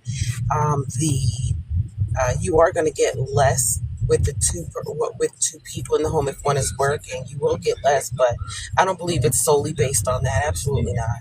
It's not. And if it is, it's because people aren't reading. Yeah, that's what I'm. Yeah, as much as I criticize that they use to make this cake of dismantling the Black home. I do believe it's one of the ingredients in the cake that they made. If that makes any sense. But it is. It is because we're not going to negate that they did want that man out of the home because there's plenty of things. There's plenty of things out there that show that. There's plenty of things that you could read, watch, and whatever. I just got finished watching something about welfare and how they kept them out of the home. So there is some validity to it, but wholly, I don't think so. No, it's not even that. It's the generational of my mom was on welfare, had 9 kids, no stable, no man in the home, but eight baby daddies and shit like that. And then it just moves on to the next generation because I've watched it happen. A good friend of mine, I loved her. I told her, you don't have to stay on welfare, find you something that you want to do. And she was like, no, if I have one more child, I get one more check, type of mentality. Yeah. I've heard these things, and then to watch her daughter follow suit with that, she's got 6 baby daddies, 8 kids, and she's been living on welfare her entire young adult life. Yeah, we're also not gonna negate the fact that some of these parents are encouraging these girls to go right on welfare. Yeah. And let's be honest, my mom did. Not gonna lie, when I got pregnant, she said, "Go to the welfare office." I looked at her like she was crazy and said, "No." Wow. I did struggle the first few years. But then I found my footing in life. I found it. And I figured it out. However, parents are encouraging. Not all parents, but some parents are encouraging that women. A lot of to go parents right to are. the I'm sorry. I live in St. Louis. I see this shit, on a daily. I'm in these streets. I see it every day. That you can tell that this is a welfare baby. He ain't got no dreams, no aspirations. He don't want to do nothing. He don't want to be nothing. He just out here in the streets. Right. And then when wait a minute, Nikki. I'm sitting on my porch, and this woman, this young girl, walking up and down the street, and finally she decided to stop in front of me and ask me, "Can I give her $5 because she wants to go get a snack from the store?" What are we doing? You know what I mean? Like, why are you not? It's horrible. First off, why aren't you in school? Because it was. So here's the thing. I'll tell you why. I'm gonna tell you. Are you talking about a little kid? I mean, she was like 13, Nikki. Wow. Oh, okay. She's But a little kid. it was I doing thought you 4 meant a woman. hours. No, I mean a young So, girl. okay. So here's another thing, because Gigi said it in the comments. It's a vicious cycle, right? Once you get into welfare, they say it's a stepping stone. It's not a stepping stone. It's a way to trap you into not being able to progress in life, because now you're being trapped, right? You're not allowed to work a certain amount of hours in order to qualify for the programs, right? So you think that you're going to be able to go make the overtime, make whatever. So now you think you're going to make overtime, but now your pay has increased. Now you don't have childcare because you've made too much money, right? So now you don't have kids. Now you don't have the childcare, so you don't have anybody to watch your kids. So now you're back to dropping down your hours to qualify for somebody to watch your kids. Now it's a vicious cycle that you get stuck in. I do not. This is why we need the village back, and so we can go and progress. Welfare ain't it. It is to keep us in this hamster wheel, not with no escape. That's what welfare is. It's not a stepping stone at all. It's not a stepping stone. Not at all. Not at all. What's up, Chi Chi? Oh, she had her hand up, but now she's on T-Fit. Oh, there you go. I see some of these guys around here still staying home with their mama, and they ride up and down. But let me rephrase that. They don't ride nowhere. They sitting up on the damn porch, smoking weed. Yeah, and that's a problem. That's a major problem. I like to listen and play mobile games at the same time. I can't imagine that. Okay. Yeah, that's a major problem. That needs to be talked about too. Because if that man and if the man was actually out here making babies and taking care of those babies the way he should be, we wouldn't have to be worried about this vicious cycle, this hamster wheel that we get stuck on. And we wouldn't have to be worried about that. Stop leaving the household. Stop making babies with women you don't really want to be with. Stop doing that. You know, and when they good enough to make a baby with, but not good enough to make an honest woman out of them, girl, I don't have time for that behavior. That is some. Yeah, it's because they want to put their little Peter whacker in every hole that it fits in, and then making babies, and then they leave in the household. It's my right to leave the household. It absolutely is, but it's your responsibility to stop making these babies with everybody that you want to lay down with. Well, you know, that woman got to take responsibility of that too, because she laying down there with him. But when you asked the question earlier, Hold on, brother. Wait a minute, because we are doing the responsible thing. We're taking care of that child. We are doing those things. Like, we end up being single mothers. Yes, we are taking responsibility for it. That is the number one way we're taking responsibility for it. We absolutely are. So when you say that, Ron, you know, you're only making yourself look like the men that we're talking about. Wait a minute, though, because we are standing up. I mean, we're taking care of the kids, right? Yes, you are. Where are you at? Well, I ain't in that cycle, so. But you know what I'm saying. I understand. So what you you're can't saying. say we're not taking responsibility. Well, I'm not saying all. Just listen to my point.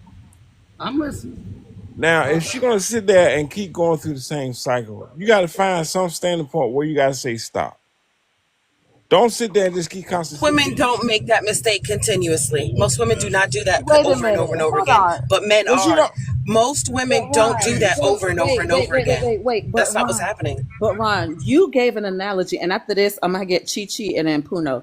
Mm-hmm. You gave an analogy in Curious Space about a woman deciding to stay celibate before she got involved in another relationship. I remember that. Right. I remember that. So do you want her to change the cycle, or do you want her to continue? Hold on, let me rephrase that, because I don't want you to feel like I'm pedaling back. Yeah, all right. I don't want her to. I don't want.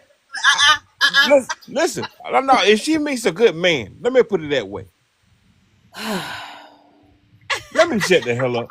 Right. Yes. Okay, thank you.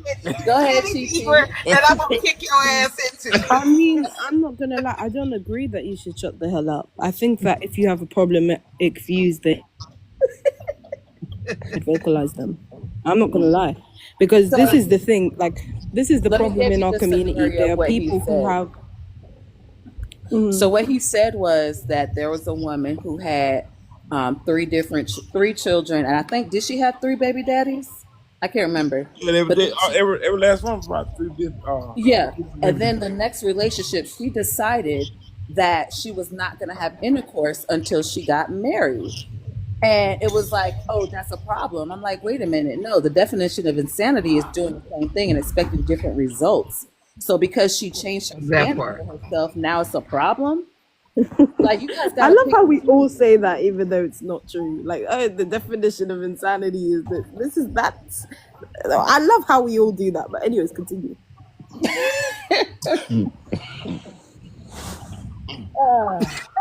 ahead, Chi. Oh, that ain't the definition. No, Look, like no, that. I got I to go found look that it up. out like a I couple thought I was years solid ago. on the That's definition not of it. true. We just all say it's like an idiom. Like, that's not what insanity is. But anyways, Are you sure? I just think that when it comes down to it, right? Like, as far as like not communicating your perspective, I know sometimes it can feel like the path of like least resistance saying that, but like at the same time, if you have problematic views, you should air them, or even just to vocalize them and understand, okay, maybe this is something I've got to work on. I don't believe in shying away from that, because you could be in community with people when your views are that drastically different, and to some extent that could mean that you could be a liability to those you're in community with.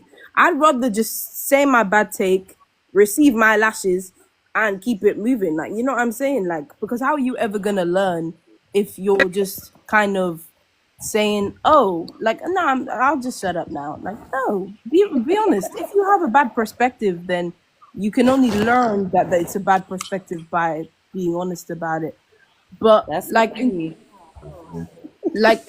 in terms of that, I do think, you know, you've definitely wrong internalized some of the manosphere BS.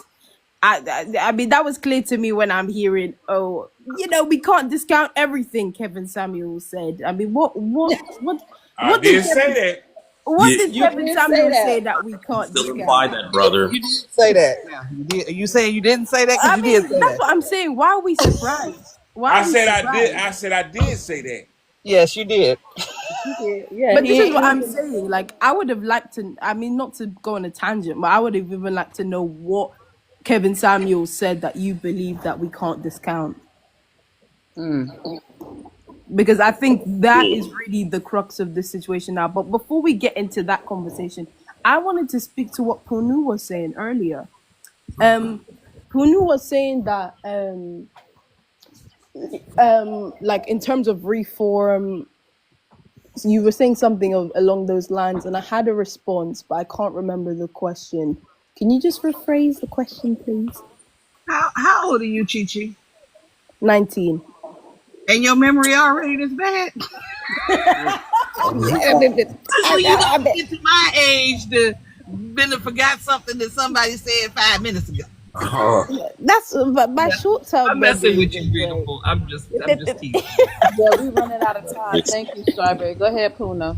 Yeah, so that kind of ties in anyway. What I was thinking. So I'm guessing what you're asking me is just like to like think about like.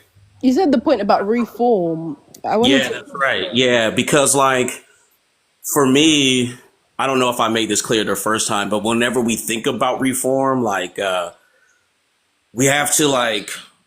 I think what Frank Wilderson communicates to me, what he talks about in Afro-pessimism, is that if you're thinking about reforms, you know, those are just the ways that these systems just reaggregate themselves. That was exactly what I was gonna say. Thank you. That's exactly the point you were saying about like how does reform affect the like education system and da da da da. That is just the system recalibrating itself. What it does, but it does it on our backs, and so we feel it through our incomes. We feel it through the ways that we have to rent a home, get a mortgage. We even experience that though psychologically. Because when everybody else is winning, but this is like, exactly. But this is where I'm coming from, right? We need to realize as Black people, as a collective, right? We need to understand, like so many of us get like giddy and excited when we hear about a particular policy. It's like, this is going to be it for us. This is going to be the moment it changes. This is going to be the moment where, you know, racism, you know, we can change the game and da da da da. I get it, but at the same time, hope is a rope. Yes. But you know what? But like, that's why politically, I feel like for Black people, if we do take Frank Wilderson's idea seriously and just say like, okay, the conditions that I have to vote for something is set up against me. So that's why I can't understand why like you got some of these Kevin Samuels out here, like they end up voting Republican because they think they special because they not Democrats. Like, you know, like shut up. Like, you know, but like, that's what I'm saying. Like when it comes down to it, your incentive for voting is really just trying to mitigate harm as much as possible. Because whatever we do, so long as we adhere to the structure and live within it, the structure is just going to keep reinforcing itself. It will find different ways to harm us. So what we have to do is find ways to mitigate the level of harm that it does to us until we can get to a position where we're able to actually change the structure. Yeah, no, that's a good critique because like that's a critique that a lot of like Black anarchists I've been thinking about a lot, especially those that adhere to Afro-pessimism, because like we're always asking the question of do we psychically, or not psychically like with powers, but psychologically and economically and maybe even physically, do we do the immediatism thing right now, or do we do the like the bit by bit steps? I think that we should do the bit by bit steps.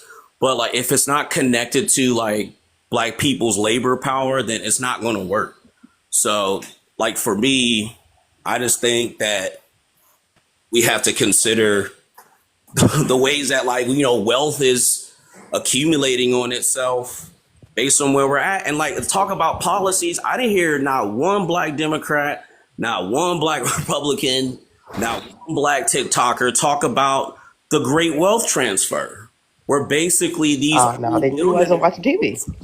these old billionaire folks set it up that these kids are going to be rich forever. Like it's done. It's done. Like we are going to be a liquidated class. And so what does that mean in terms of our labor? Like, bro, I'm not trying to be no Walmart greeter. I'm a British educated Black dude from my city. Like, no, I'm not going out like that. Like, so, you know, we live in these half miserable lives out here and we're just taking it out on our partners and in our families, on our communities. The hell? Financial literacy. No, ain't no financial literacy going to get you out of this. Like anybody can make a budget. That's not why you're poor. I hate that response. Financial literacy is a crazy response. Colonial. I hate that response. It's literally I hate it. It's colonial. One thing I've learned, listen, I've literally just moved out of my family home. That shit is a fucking scam, bro. That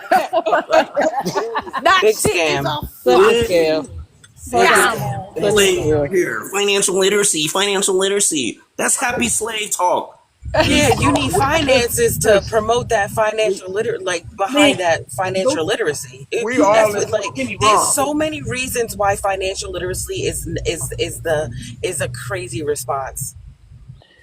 Before we get into that, well, it blames Black people for being poor, and that's that inferiority mindset that Frank Wilderson is trying to get us out of. What if financial literacy is built upon your suffering, though? But again, let's apply Afro-pessimism to that. What I'm saying, is he trying to get us? Anyways, just let me go. Can y'all hear me?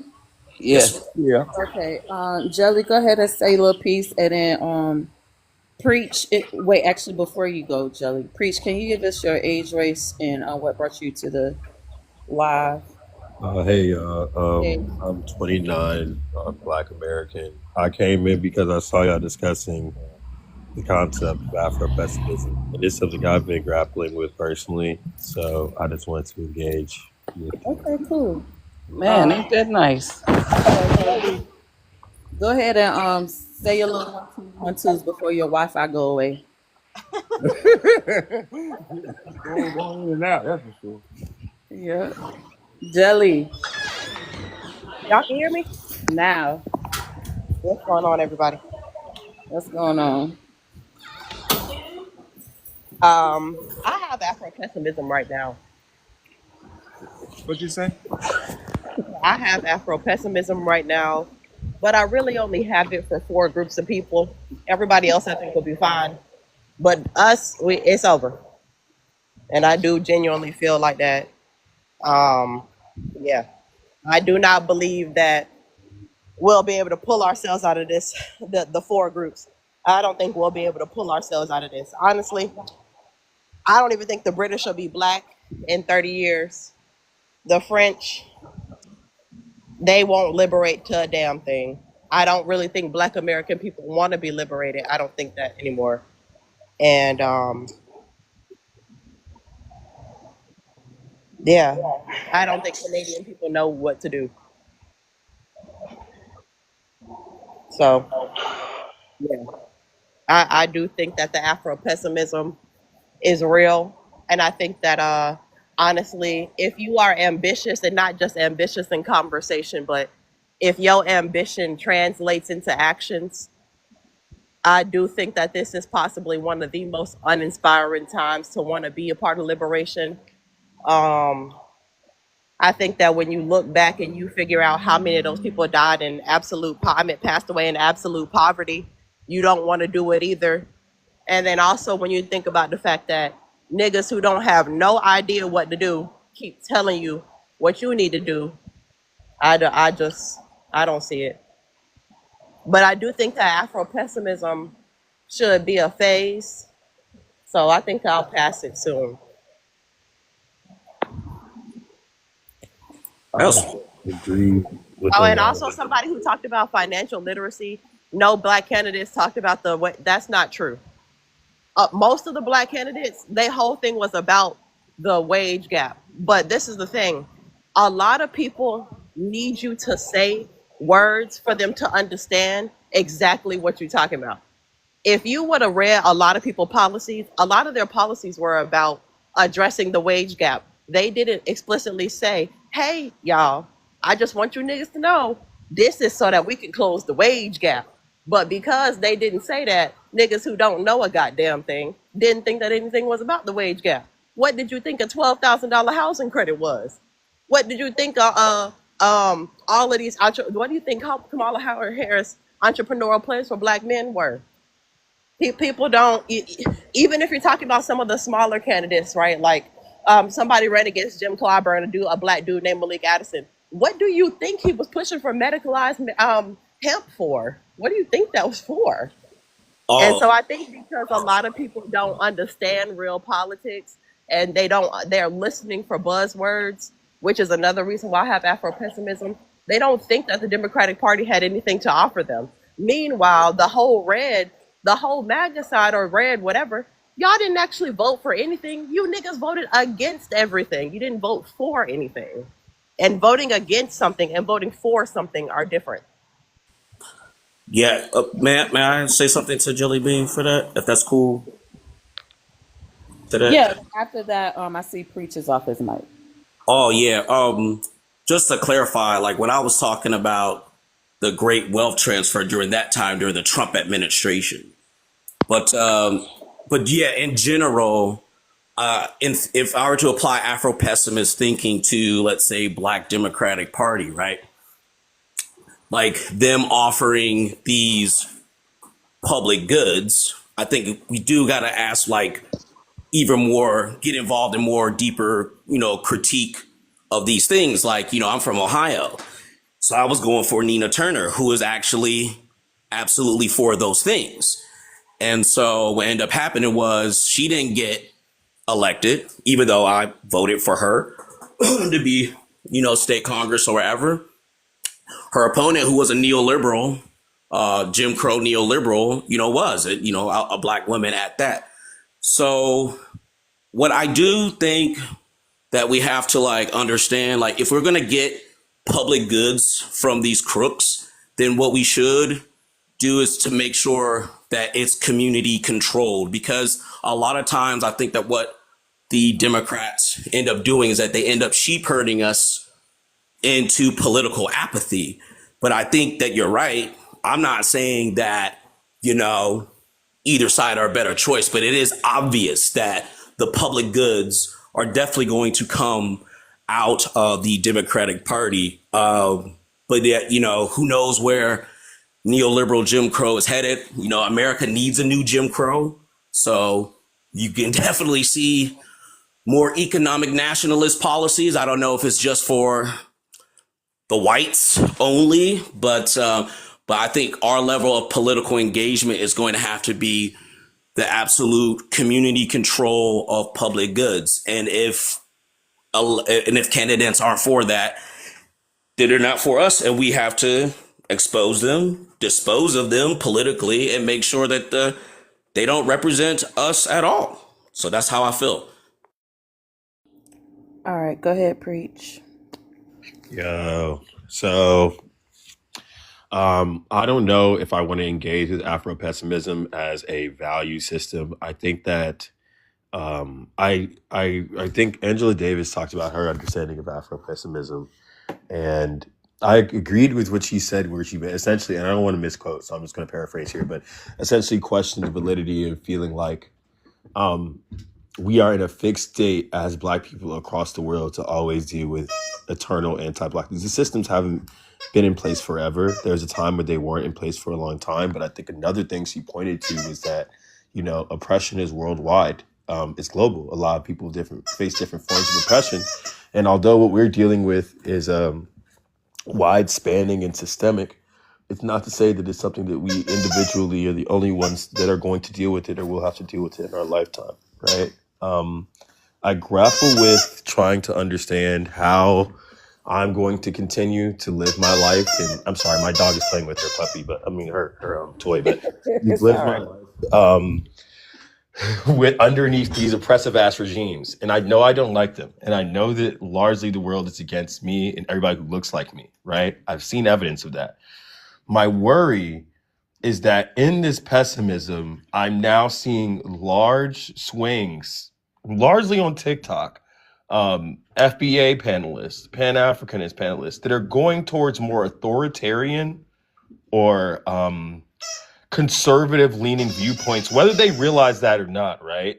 And that worries me deeply. Now, I don't know if it's inspired by Afro-pessimism. I'm not saying that, but I do think this general malaise with the political systems in place have made us feel like it's inevitable, it always was, and therefore it always will be.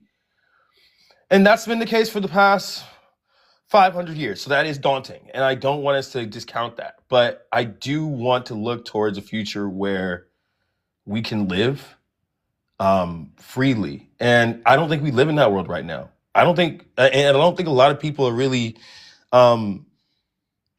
truly aware of how deep the situation we're in is to even address it properly, right? So I understand the value in Afro-pessimism because it's kind of making a lot of folks confront the gravity of the situation. However, I don't think people are even able to engage with it genuinely without immediately turning into more fatalist viewpoint. Sorry, that's it. Yeah, that's pretty much my mindset as well. Like, being pessimistic isn't the same thing as being complacent.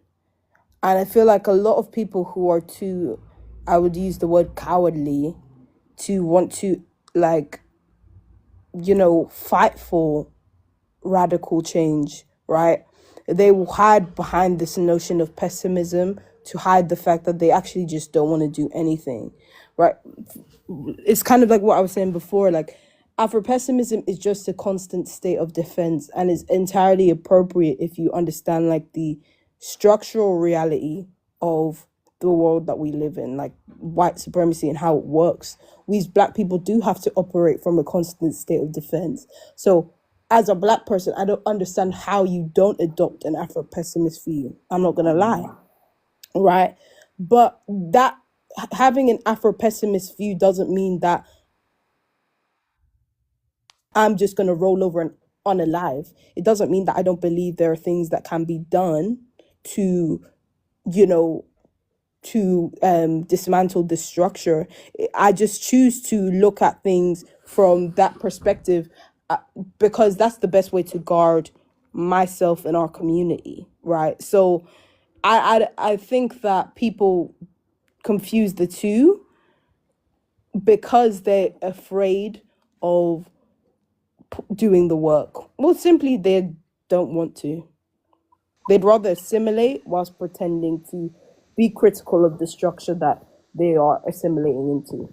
Hold on, Jelly. Punk had it. Well, not Punk. Either way, it's fine. No, I mean, I call myself punk because I love punk music. But no, I was just going to speak to the brother's concerns. Like, I totally get it, right?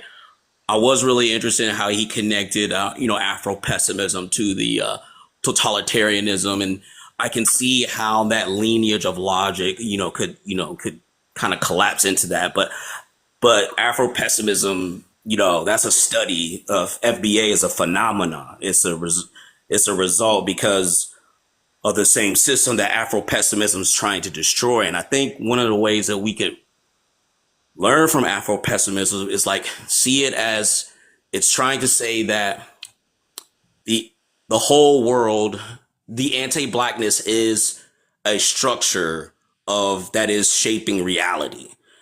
And what Afro-pessimism, I think, psychologically asks Black people to do is to get in touch with that, that point of yourself, right? Whereas, this doom, right? Because it's in you, you know what I mean? And I think what can happen that could be kind of healing, I think, for Black people is that, when we kind of see it in our bodies and notice how it shows up in our anxieties, in our day-to-day kind of things, and just really try to think about, how do we reconstruct new human relationships? Because I think Afro-pessimism points to Black people to say, hey, you all are the new human beings. So when Frantz Fanon wrote at the end of his book, I think it's Wretched of the Earth, where he says, come, comrades, let us make a new human being. What he's trying to say, and what Frank Wilderson says in a lot of interviews, is that how do you create new levels of human relationships based on our experiences? So we have to be, our mantle is to act as if we are new human beings. We're not repeating none of this shit, and if we do, we're going to figure it out, the norms and the agreements about those things together. So it calls you to be reborn in your pain, because your pain is power. So if you're afraid of it, then get in touch with it, because that's the doom that we all feel. So that's how I think about it. Thank you. And I integrate that in yoga a whole lot. So if you ever want to message me more. No, I'm gonna follow up with you because I'm not against the concept. Sorry. What? You good. I'm not saying hold on like that. I'm not saying hold on like that. I think the problem is that when we reading Wretched of the Earth wrong. Wretched of the Earth is about when an oppressed person unalives their oppressor, they unalive their self that was oppressed. Yeah, but in the body. So how do you get in touch with that in your body? I get where you're going. That book is only for people trying to step. If you're not a stepper, don't worry about what he said in Wretched of the Earth. It's not for you. If you're not a stepper, certified hitter, that Frantz Fanon is only for the people trying to hit something up. Okay? That his book is not for the metaphysical nigga doing yoga. That book is those books. Can they be both? He's a psychologist though. Let's slow down. He's a Freudian psychologist though. Right. He's a Freudian psychologist. Let's not. Can we have both? This is for everybody. This is for everybody. Can't do yoga and hit. Those books are for people who are literally trying to overthrow Lincoln Heights, Cincinnati, Ohio. With them people. Yeah, but he's still academic. We got to cut it out. Those books are not for us to have this beautiful conversation in the courtroom. Those books are for people who are literally going to remove the opposing force from the place that they sit Yes, in. we have Those to books do No, are that. I not, think We have what's to do more that. beautiful. importantly, Yes, I think I what agree. I think what is beautiful and what's fantastical is this notion of the hitters and the gangsters. Like it's quite like for me, I think it's I'm not ridiculous. saying that. I mean, how Wait, do niggas finna hold, get hold on. revolutionized though? Like, Let me finish my I'm not thought. saying gay. I would like to finish my thought. Go ahead. We're talking about somebody who's quite literally a social psychologist, right? And Right. the book is about a psychoanalysis of the black identity under like white supremacist violence, Yo, right? the man is literally talking about the Algerian Revolution. That's the study of that. It's They're not not. It's sitting there talking wait, like y'all niggas do it. Them niggas was in there The killing people, people, the sending people older who. women to blow up buildings so that they can Okay. So we don't have self control. So I've had to use my mod powers. put it out. There's They this notion literally of like sitting there. fantasizing They didn't protest, people. nigga. That Huh? France could not. This notion of fantasizing about Running like in your the shit. hitters as Jelly, these stay like on mute. Jelly, The what is fuck? going on, Jelly? Come on now. Come on, be First of all, respectful. yeah, I gotta wrap it up. So let her finish, and everybody can do their closing statements. I think Kush is gonna take this to his page if y'all want to continue this very conversation, and Nikki is going live too. Go ahead, Chi Chi. like this notion of like, to be honest, it kind of gives anti-black to me a little bit, because for me it kind of embodies and enforces like this notion of like strenuous labor as if we're not human beings. Like the reality of the situation is that the people who are going to be the quote unquote heavy hitters, the people who are going to be picking up the mantle, who are going to be doing up the hitch up, are human beings. And the violence that they experience as human beings will have psychological effects on them. That is what that book navigates. The psychological repercussions of the people who are going about that revolution, who are going about to seek that revolutionary change, and also the change and also the effects that the violent system has on their psyche. It's about humanizing to an extent the dehumanized, right? So this notion of like the average black person can't get something from it is very elitist to me, and it shows the way in which some of us have internalized the level of whiteness, and it's reflective of how we understand particular texts.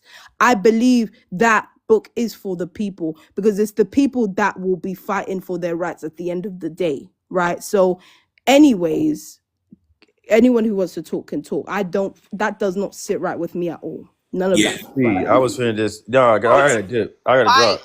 I'm finna dip. There's Nah, Jelly, I'm not on specifically that. about that moment. That it's about. I'm sorry. I was just gonna I'm gonna drop soon, but I just wanted to say to Jelly, like, motherfuckers do yoga and be hitters all the time. We gotta engage with the literature people have given us, whether or not we want to. Uh-oh. Preach, you good? I Sorry, think hold on. maybe. Oh, my bad, y'all. Can y'all hear me? Yeah. My fault. No, but I was saying we gotta engage with the literature in order to get to the action. You know what I'm saying? But to not engage or to say that is, I think that the texts are specifically for people who are actually doing that shit, and it's not for yoga. Feels like, you know, I know plenty of hood niggas. They're not reading as much Frantz Fanon as I would like. I would love for them to, because we can organize together and get to a place where, you know what I'm saying? So I think pushing our brothers and people who we know want to do that work to engage the literature, we can get that done. But we can't look at it as reductive, like, niggas not doing that, because, you know, I want niggas to do that. Yeah, that's well said. No, I kind of agree, but you know, I also think though, like, Bell Hooks writes about this in this book called Black Looks, like the over pontification of violence, right?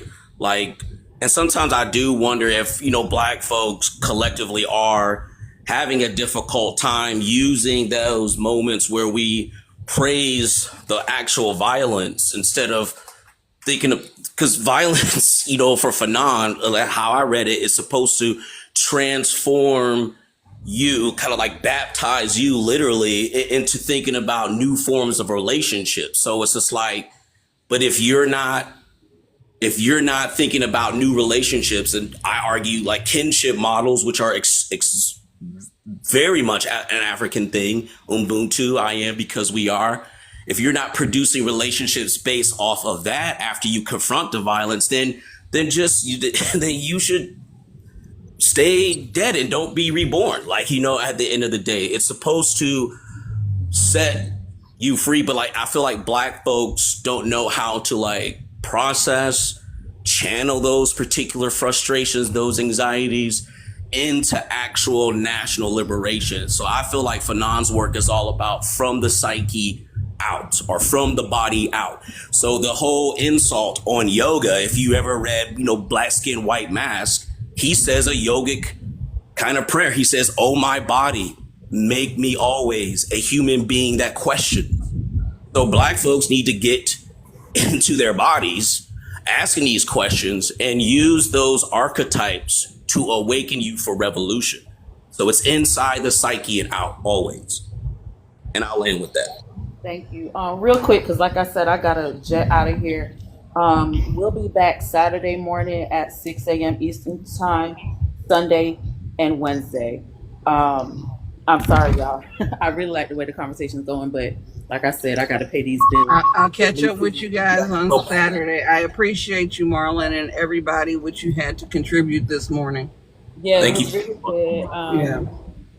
Eastern Standard Time. I did give Kush this flyer too. He's willing to continue the conversation. So if you want to follow Kush, he's right next to Untamed Cuteness.